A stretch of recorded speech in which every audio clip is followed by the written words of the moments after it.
Class 12th में यानी कक्षा 12 में फिजिक्स में हम आज पहला चैप्टर पढ़ेंगे और पहले जो चैप्टर उसका नाम है विद्युत आवेश और विद्युत क्षेत्र, यानी इंग्लिश में कहते हैं electric charge and electric field.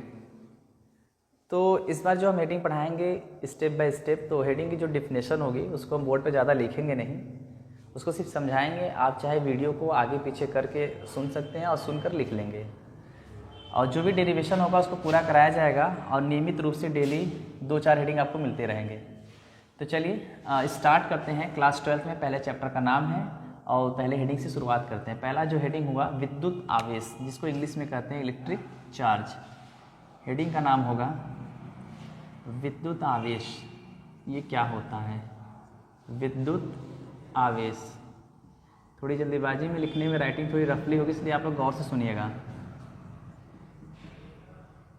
Electric charge ये क्या होता है? तो विद्युत आवेश प्रत्येक पदार्थ का एक मौलिक गुण होता है, यानी एक गुण होता है जो पदार्थ के अंदर ही विद्यमान होता है। ध्यान से सुनिएगा, विद्युत आवेश प्रत्येक पदार्थ का एक गुण होता है या मौलिक गुण होता है जो स्वयं होता है। ये मौलिक मतलब जो खुद में हो हमेशा। तो विद्युत आवेश किसी भी पदार्थ का एक मौलिक गुण होता है जो पदार्थ के अंदर ही विद्यमान होता है। ये तभी दिखाई पड़ता है जब एक पदार्थ दूसरे पदार्थ से इलेक्ट्रॉन का विनिमय करती है, विद्युत आवेश कहलाती है। सीधी सीधी बात है। तो फिर से सुनिएगा, विद्युत आवेश पदार्थ का एक मौलिक गुण है या ऐसा गुण है, यानी पदार्थ की क्वालिटी है। विद्युत आवेश पदार्थ का एक गुण होता है जो पदार्थ के अंदर ही विद्यमान होता है। यह तभी प्रकट होता है या तभी दिखाई देता है जब एक पदार्थ, जैसे मैं कहूँ ये पदार्थ का नाम A है, एक पदार्थ का नाम B है, एक पदार्थ दूसरे पदार्थ से इलेक्ट्रॉन का विनिमय करे, इलेक्ट्रॉन का लेन देन, तो वहाँ पे विद्युत आवेश होता है। ये हो गई विद्युत आवेश की परिभाषा। अब आगे की बात करें, विद्युत आवेश को किससे प्रदर्शित करते हैं या दिखाते हैं? तो विद्युत आवेश को स्मॉल क्यू या अदर बहुत सारे बुक में कैपिटल क्यू से दिखाते हैं, तो कोई दिक्कत नहीं है।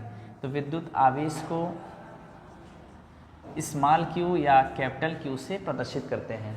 अगले पॉइंट की बात करें, एक कैसी राशि है? तो यह एक अदिश राशि होती है। विद्युत आवेश एक अदिश राशि होती है, अदिश राशि। अगले पॉइंट की बात करें तो सूत्र, इसका सूत्र क्या है? तो Q = IT, Q बराबर IT, जहाँ पर Q का मतलब होता है विद्युत आवेश या आवेश, I का मतलब होता है धारा और T का मतलब होता है समय, टाइम। ठीक,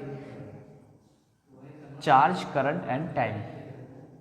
अगले पॉइंट की बात करें तो मात्रक की बात करें, यानी यूनिट या यूनिट्स कर सकते हैं क्योंकि अलग अलग मात्रक निकालेंगे। मात्रक क्या होते हैं वो देखेंगे हम लोग।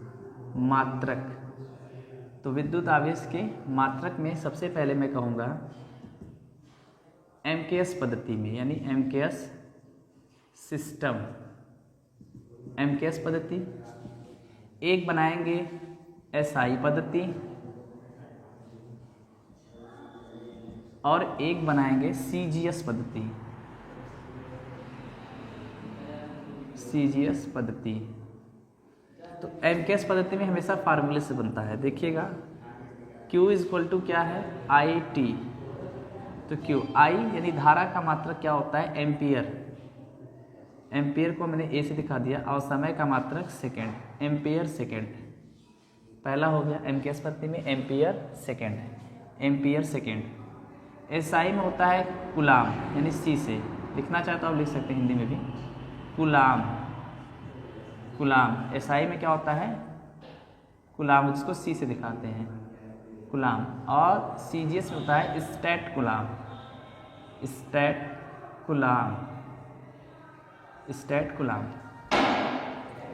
अच्छे से समझ लीजिएगा। ठीक, यहाँ तक तीनों क्लियर हो गया। अब एक बात और इसका होता है जो कि है वीमा। एक और चीज़ें हैं, वीमा कैसे निकाला जाए? तो वीमा देखिए फार्मूले से निकालेंगे। Q = IT। तो Q = क्या हो जाएगा? I, धारा को हमेशा एम्पियर इन A से, वीमा में, वीमी जब सूत्र लिखेंगे इसका, वीमा यानी वीमीय सूत्र, और टी यानी समय, समय का सेकेंड को किससे दिखाते हैं बीमा में? टी से दिखाते हैं। ए टी लिख सकते हैं या 1 लगा ले, या लिख सकते हैं Q इक्वल टू